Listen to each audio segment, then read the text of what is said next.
ақшаның көп екендігін біздің коучтар, тренерлар жақсы біледі.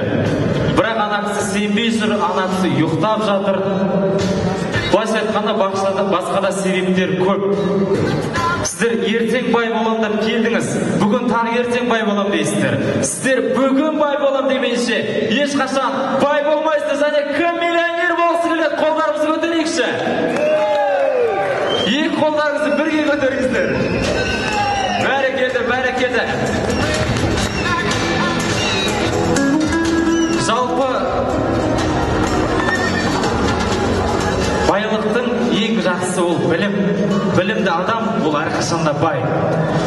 Сіздерді осы залға жинап отқан біздің спикерларымыздың басты мақсаты осы ер азаматтарды, жігіттер қауымын вывести на новый уровень. Вы готовы, друзья?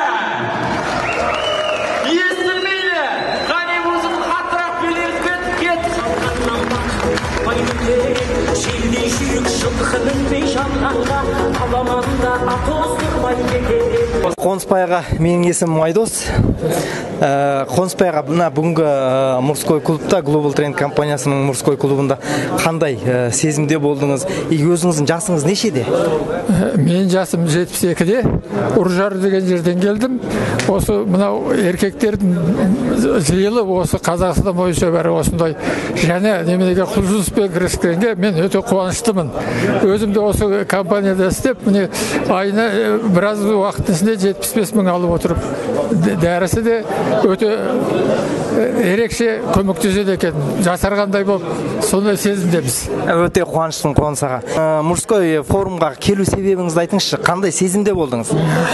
Енді бұған енді осы компанияда бұрын істеп жүргенде әйелдер көп болатын. Енді еркек атымыз бар, еркектердің намысын көтеріп, осы Қазақстанда еркектер ғой байытатын. Сол үшін енді үлес қосамыз деп келіп отырмыз. Сіз үшін қуаныштымын аға. Рахмет.